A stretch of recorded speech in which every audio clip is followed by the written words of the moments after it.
And कैसे हैं आप लोग। तो चलिए, इससे पहले हम लोग इलेक्ट्रिक फ्लक्स, विद्युत फ्लक्स और गाउसेस थ्योरम को कवर किए थे। और आज का जो हमारा टॉपिक होगा वह बिंदु आवेश के कारण वैद्युत क्षेत्र यानी कूलॉम का नियम, अर्थात गाउस प्रमेय के अनुप्रयोग से कूलॉम का नियम का निगमन करेंगे। इसका मतलब यह है कि आज का जो हमारा वीडियो होने वाला है वो गाउस प्रमेय के अनुप्रयोग से हम लोग कूलॉम लॉ का क्या करेंगे, निगमन करेंगे, पालन करेंगे, उसको निकालेंगे।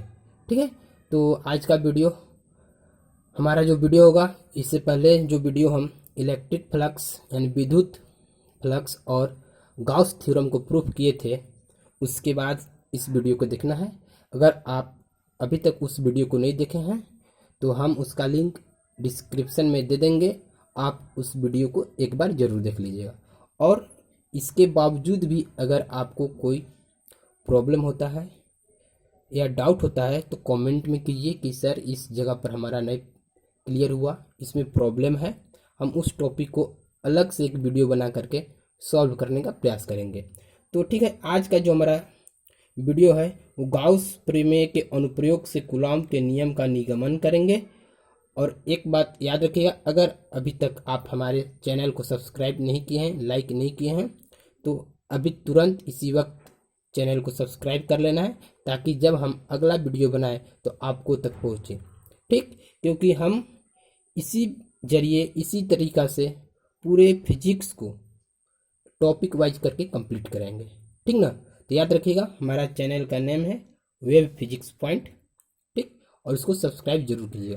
तो चलिए ठीक है, आज एक हम गाउस प्रमेय के अनुप्रयोग से कूलॉम के नियम का निगमन को प्रूफ करने वाले हैं। तो इसमें कह रहा है क्या कि माना ओ बिंदु पर एक बिंदु आवेश Q निर्वात या वायु में रखा हुआ है।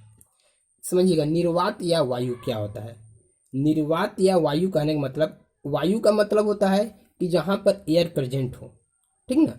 और निर्वात का मतलब होता है वैक्यूम, यानी वैसा एरिया जहाँ पर एयर नहीं रहता है, एयर प्रेजेंट नहीं रहता है, तो उसी को निर्वात कहते हैं। तो कह रहा है कि माना ओ बिंदु, एक बिंदु आवेश Q, यानी ओ बिंदु पर एक बिंदु आवेश Q निर्वात या वायु में रखा गया है और इससे r दूरी पर एक बिंदु P है।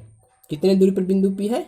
r दूरी पर। उसके बाद क्या कर रहा है, अब इस आवेश Q को घेरते हुए चारों ओर OP बराबर r त्रिज्या के गोलीय गॉसियन पृष्ठ की कल्पना करें। क्या करेंगे? पृष्ठ की कल्पना करेंगे। तो अगर आप इससे पहले गॉस के नियम को नहीं देखे हैं तो आप उस वीडियो को एक बार जरूर देखिएगा, उसके बाद इस वीडियो को देखने पर आपको क्लियर होगा। ठीक है, यहाँ पर हमारा छूट गया, यहाँ पर हो जाएगा करने पर P पृष्ठ पर स्थित होगा। गॉसियन पृष्ठ के प्रत्येक बिंदु पर आवेश Q के कारण वैद्युत क्षेत्र की तीव्रता उस बिंदु पर बाहर की ओर पृष्ठ त्रिज्यानुदिश होगी तथा समान होगी। अतः बिंदु P पर तीव्रता E होगी। ठीक है, तो आप लोग तो बोलिएगा सर आप क्या न क्या कहानी रामायण पूरा पढ़ दिए, हम लोग कुछ हवा ही नहीं लगा। चलिए कोई बात नहीं, अब इसको हम लोग समझते हैं क्या कर रहा है। तो थोड़ा सा हम इस फिगर को देखेंगे। इस फिगर में देखिए क्या किया हुआ है। यह एक हमारा गॉसियन सरफेस है, जो इस सर्कल हमारा है, ये जो डॉट डॉट ये सब जो हमारा ये गॉसियन सरफेस है। क्या है? गॉसियन सरफेस है। ये वाला बड़ा वाला जो सर्कल है, वृत्त है, गॉसियन सरफेस है। क्या है? Gaussian surface. और इस गॉसियन सरफेस को हम एस ले इंडिकेट करते हैं। किस चीज से? एस ले लिख दें बगल में, गॉसियन सरफेस सतह क्षेत्रफल जिसको बोलते हैं। और क्या इधर किए, एक पॉइंट O है और एक पॉइंट यहाँ पर P है। यानी कि जब हमारा पॉजिटिव चार्ज क्या होता है, यानी धनात्मक आवेश जो होता है, किसी सरफेस से, किसी सतह से बाहर की ओर निकलता है, तो यहाँ से यह जो है Q चार्ज जो है बाहर निकलना चाह रहा है, निर्गत होना चाह रहा है, बाहर जाना चाह रहा है। जब ये बाहर निकलता है तो इस सरफेस जो हमारा है गॉसियन सरफेस, इस पर लास्ट सरफेस पर, अंतिम पॉइंट पर उसका एक पॉइंट P है, जो कि इस P पॉइंट से होते हुए आगे की ओर निकलता है। तो याद रखिएगा, यही लिखवाए थे कि माना ओ बिंदु पर एक बिंदु आवेश Q, तो ओ बिंदु पर एक बिंदु आवेश Q है, तो निर्वात या वायु में रखा गया है, यानी कि जो हमारा ये पॉइंट Q चार्ज होगा या तो निर्वात में होगा या फिर वायु में होगा।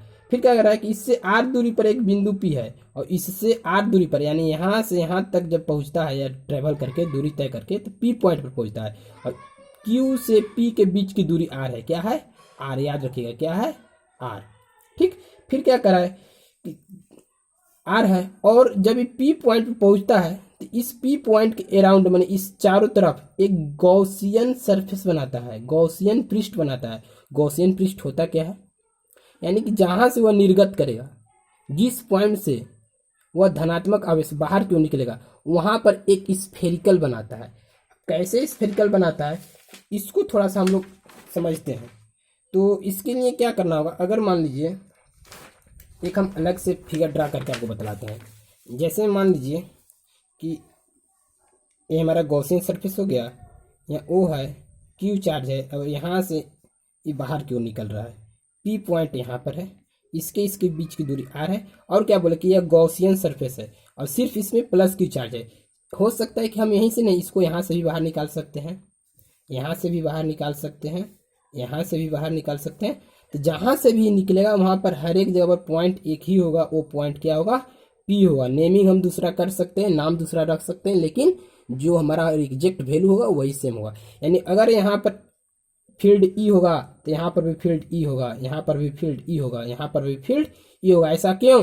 क्योंकि यह एक गॉसियन सरफेस है, और गॉसियन सरफेस में हर एक जगह पर क्या होता है? एक फिक्स वैल्यू होता है, फिक्स चार्ज होता है। ठीक। तो हम क्या बोले कि जब ओ पॉइंट से निकलता है और आर तक पहुंचता है तो एक पॉइंट पी बनता है। तो पी यानी डॉट, अगर हम बोल दें कि डॉट है, ठीक, अगर ये डॉट को हम जूम करें तो ये लाइक दैट ऐसा दिखेगा, गोला दिखेगा। कैसे दिखेगा? गोला। ठीक गोला ना। तो हम यही समझाने का प्रयास कर रहे हैं कि जब यह बाहर निकलने का प्रयास करेगा तो यह अंतिम समय में जिस समय यह निर्गत होना चाहेगा, गॉसियन सरफेस से बाहर निकलना चाहेगा, निर्गत करने का मतलब कि अभी तक तो ये ट्रेवल किया और यह अपना एरिया को छोड़ने वाला है, अपना सीमा को छोड़ने वाला है। क्यों? क्योंकि यह गॉसियन सरफेस से बाहर निकल जाएगा। तो जिस समय जिस जगह पर वह अपने सरफेस को छोड़ेगा, बाहर क्यों निकलेगा, वहीं पर वह एक डॉट क्रिएट करता है। डॉट करने मतलब एक बिंदु टाइप से, गोला, स्फेरिकल क्या क्रिएट करता है? क्षेत्रफल के लिए। अब कैसे क्रिएट करता है उसको थोड़ा यहाँ पर समझिए। तो इसमें हम यही लिखे कि ओपी बराबर आर, ओपी बराबर आर त्रिज्या के गोलीय गैसन, त्रिज्या के गोलीय गैसियन, याद रखिए गोलीय गॉसियन, गॉसियन मतलब गॉस थ्योरम, गॉसियन पृष्ठ की कल्पना करते हुए पी पृष्ठ पर स्थित होगा। अब कल्पना करते हुए कहां पर स्थित होगा? पी पृष्ठ पर होगा। उसके बाद क्या कर रहा है? गॉसियन पृष्ठ के प्रत्येक बिंदु पर आवेश Q के कारण वैद्युत क्षेत्र की तीव्रता उस बिंदु पर आवेश की ओर पृष्ठ त्रिज्यानुदिश होगी तथा समान होगी, अतः बिंदु P पर तीव्रता E होगी। कहने का मतलब कि इससे पहले हम लोग इलेक्ट्रिक फील्ड इंटेंसिटी बतलाए थे कि जब उससे कोई रे ऑफ किरण या धनात्मक आवेश बाहर की ओर निकलता है तो किसी एक P पर पॉइंट पर जो उसका इलेक्ट्रिक फील्ड इंटेंसिटी होता है, यानी कि विद्युत क्षेत्र तीव्रता जो होता है, E बराबर एफ बाई क्यू नोट होता है। और जब किसी एक पॉइंट पर होता है तो उसके लिए फॉर्मूला क्या बता रहे थे? E इक्वल टू 1/4πε0 और Q1 बाई में आर स्क्वायर। ये हमारा क्या बतलाता है? विद्युत क्षेत्र तीव्रता किसी एक बिंदु को इंडिकेट करता है। क्या दिखाता है? यह विद्युत क्षेत्र तीव्रता किसी एक बिंदु पर, और यह इलेक्ट्रिक फील्ड केवल विद्युत क्षेत्रता दिखाता है। ठीक ना। तो उसी तरह से जब यहाँ पर हम देखेंगे तो इस पॉइंट से क्या होगा कि एक रे ऑफ लाइट हमारा इधर बाहर क्यों निकलेगा, बाहर क्यों निकलेगा, तो इसके पैरेलल बनेगा। अगर यह बाहर क्यों निकलता है, एक और रे ऑफ लाइट यहाँ देखो बाहर क्यों निकल रहा है, तो इन लोग दोनों के बीच में एंगल कितना बनेगा? 0 डिग्री। क्योंकि जब दो कोई रे एक ही डायरेक्शन में जाता है, किस डायरेक्शन में जाता है? एक ही डायरेक्शन में जाता है, तो उन लोगों का बीच जो एंगल बनता है, कोण जो बनता है, 0 डिग्री बनता है। कितना बनता है? 0 डिग्री बनता है। तो हम क्या लिख सकते हैं? इसलिए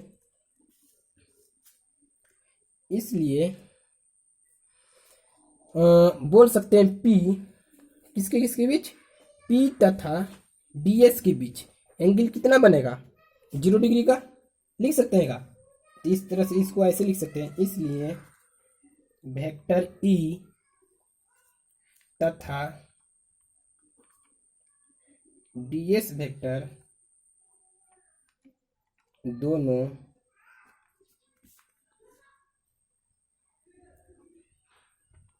एक ही दिशा में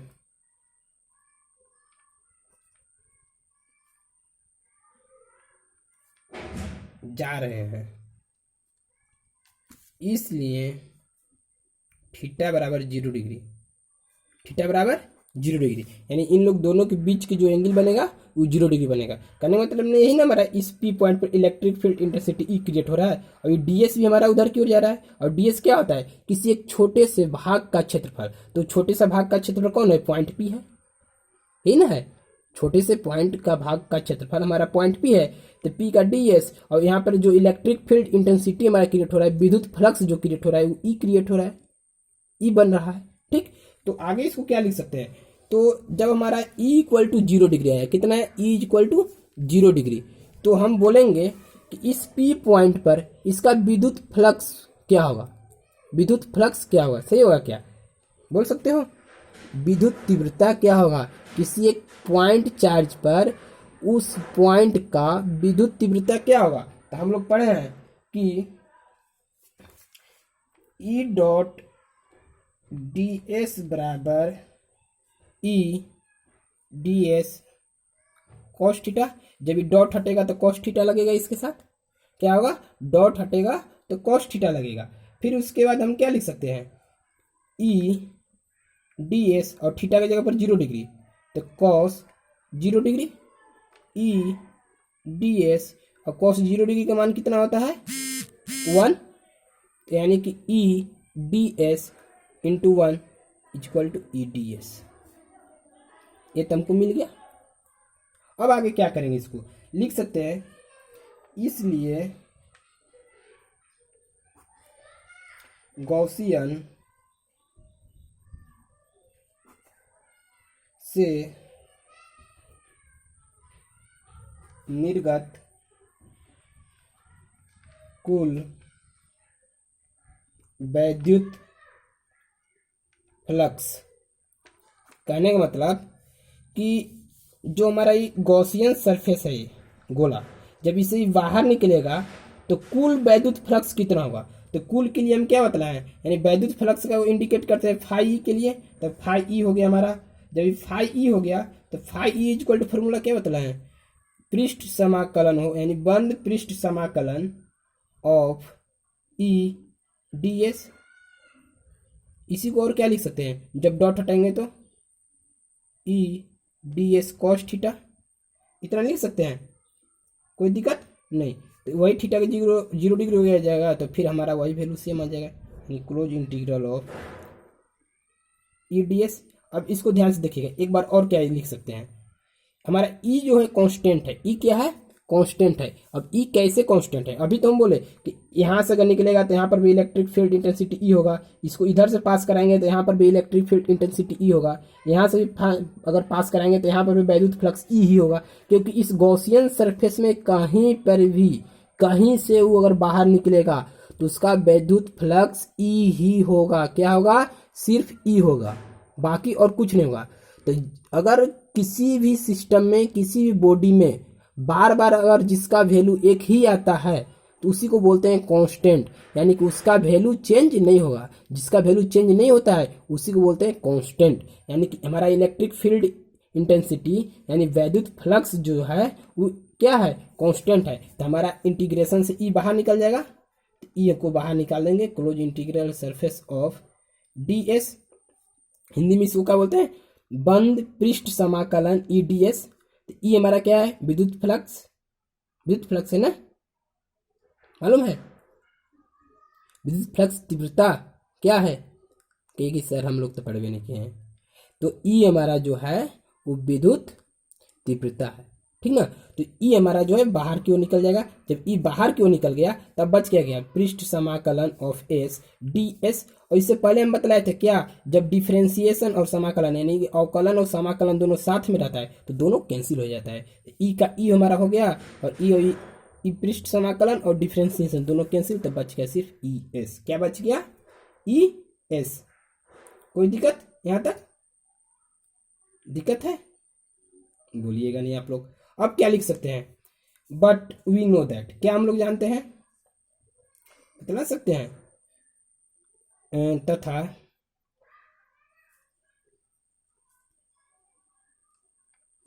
हम जानते हैं कि बिंदु P पर एक गोलाकार, क्या चीज? बिंदु P पर एक गोलाकार आकार उत्पन्न होगा। ठीक, इसलिए क्या चीज? इसलिए हम यही लिखे, तथा हम जानते हैं कि बिंदु P पर एक गोलाकार आकार उत्पन्न होगा, इसलिए गोले का, क्या चीज का? गोले का क्षेत्रफल बराबर क्या फॉर्मूला होता है? 4 पाई आर स्क्वायर। तो यानी कि यहाँ पर एस इक्वल टू हमारा क्या है? 4 पाई आर स्क्वायर। और इस एस का वैल्यू अब इसके जगह पर रखेंगे। कहाँ रखेंगे? इसके जगह पर रखेंगे। तो यानी फाई ई, हमारा फाई ई था, तो फाई ई बराबर ई के जगह पर वैल्यू कितना हम रख सकते हैं? Electric field intensity. चलिए कहीं अभी नहीं रखते हैं इसको, ई को ये रहने दो, ये 4 पाई आर स्क्वायर को 4 पाई आर स्क्वायर लिख सकते हैं। इसको और अरेंज करना चाहते हैं तो फाई ई इक्वल टू 4 को बाहर निकाल दो, ई पाई आर स्क्वायर ऐसे भी लिख सकते हैं, कोई दिक्कत उससे हमको नहीं है। अब क्या करेंगे? तथा क्या लिखेंगे? तथा क्या चीज के नियम से लिखेंगे? कूलॉम के नियम से चलेंगे कि गाउस के नियम से? गाउस के नियम से। गाउस के नियम से हम क्या जानते हैं? बतला सकते हैं कोई? गाउस के नियम से क्या होता है? Phi E equal to Q by epsilon not. तथा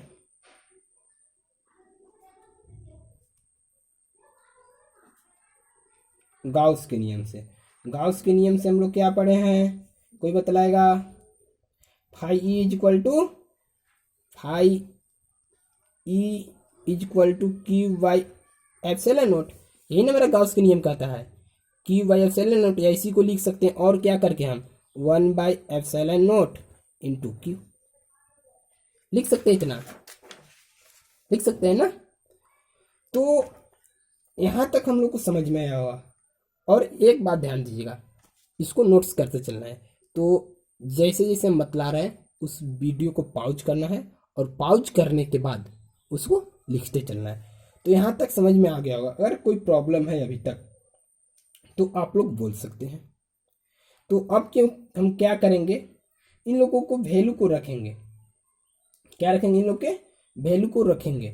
तो जब phi E equal to Q by epsilon not होता है, अब इस वैल्यू को इसकी जगह पर रखेंगे। तो उसकी जगह पर रखेंगे तो क्या हमको फाइंड करना है? Electric field E. चलिए रखते हैं। तो ध्यान से देख लीजिएगा, हमारा क्या आया है? Phi E equal to 4 pi are square. Phi E equal to 4 by R square. अब उसके बाद क्या लिख सकते हैं? तो अब उसके बाद हम लिख सकते हैं कि फाई ई का फाई ई हमारा हो गया क्यू बाई एप्सिलॉन नॉट का क्यू बाई एप्सिलॉन नॉट हो गया ना। इस फाई ई का मान कितना आया था? 4 पाई ई आर स्क्वायर। रख दो उसको यहाँ पर, 4 E pi are square equal to Q by epsilon naught. आ रहा समझ में? अब इसको और क्या लिख सकते हैं? हमको इससे फाइंड क्या करना है? ई फाइंड करना है। ई जब हम ई को यहाँ पर स्टॉप करेंगे तो क्यू बाई एप्सिलॉन नॉट, और ये जो हमारा 4 पाई आर स्क्वायर है ये कहाँ चल जाएगा? 4 पाई आर स्क्वायर होगा। कोई दिक्कत यहाँ तक?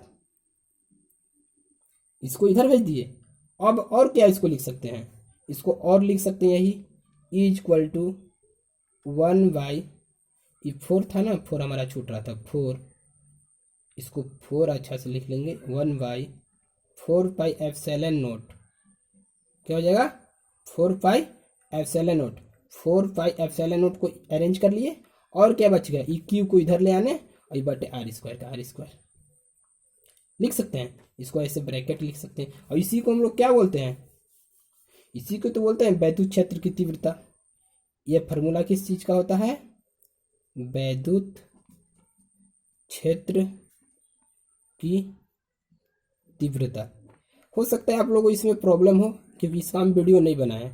अगर प्रॉब्लम हो रहा है इसमें, किसमें, अगर इसमें प्रॉब्लम हो रहा है, ठीक ना, तो आप लोग कमेंट कीजिएगा, हम इस पर वीडियो बना देंगे, क्योंकि यह इससे पहले पढ़ना है, जो कि हम इस पर वीडियो नहीं बनाए हैं। तो याद रखिएगा 4πe r² Q/ε0, ई हमको फाइंड करना था, तो क्यू रह गया, ε0 का ε0, और ई 4πr² को इधर भेज दिए। और उसके बाद क्या किए, उसके बाद फिर हम क्या किए कि ई का ई रह गया और 1 ले लिए, बटा में 4πε0 को एक साथ कर लिए, और ई क्यू को इस साइड ले आने तो Q/r² हो गया। और ये जो फार्मूला होता है, ये हमारा वैद्युत क्षेत्र की तीव्रता होता है। क्या होता है, वैद्युत क्षेत्र की तीव्रता, ठीक ना। तो अभी तो हमको फाइंड करना है क्या चीज, उसे निकलने वाले गॉस के सरफेस से जब निकलता है तो कूलॉम के नियम से हमको उसको फाइंड करना है। तो वो क्या हुआ, तो अब चलिए उसको फाइंड करते हैं। तो लिख सकते हैं, यदि P बिंदु पर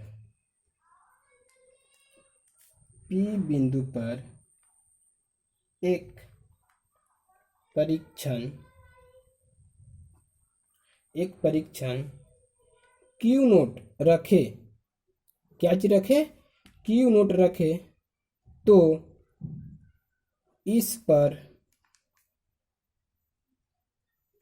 कार्यरत बल, देखिए क्या लिखे आप, कहे कि यदि P बिंदु पर, किस बिंदु पर, P बिंदु पर, फिगर में देखिए वहां पीछे जो बता रहे थे, P बिंदु पर हम अगर Q नोट रख दे, तो वहां पर Q चार था, अगर हम Q नोट रख दे, कैसे, फिगर को थोड़ा समझिएगा, ये ना बतलाए थे, फिगर Q नोट था, ओ पॉइंट पर क्या हमारा था, प्लस Q चार्ज, अगर P पर हम Q नोट चार्ज रख दे तब क्या होगा, तो चलिए उसको देखते हैं। अगर मान लीजिए हम P बिंदु पर एक परीक्षण Q नोट रखे, तो इस पर कार्यरत बल हमारा क्या हो जाएगा, F = Q नोट E होगा कि नहीं होगा। फोर्स = क्या होता है फॉर्मूला,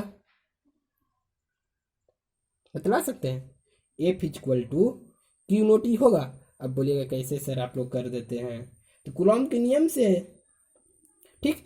तो अब क्या लिख सकते हैं, फोर्स = Q नोट, यानी कि फोर्स हमारा क्या है, कूलॉम से ला, तो F = 1/4πε0 Q1 Q नोट, या Q1 Q2 भी बोल सकते हैं, कोई दिक्कत नहीं है। तो हम Q नोट मान लीजिए, तो अगर Q नोट लेंगे तो यहाँ 1 नहीं होगा, उसके बाद r², कैसे किए क्या कि F = Q नोट E होता है, फार्मूला पहले पढ़ा चुके हैं, देख लीजिएगा। ऐसा आप लोग को सामने प्रॉब्लम क्रिएट होगा कि कहीं पर आप लोग को समझ में नहीं आएगा कि कहाँ से दिस लान दिए, तो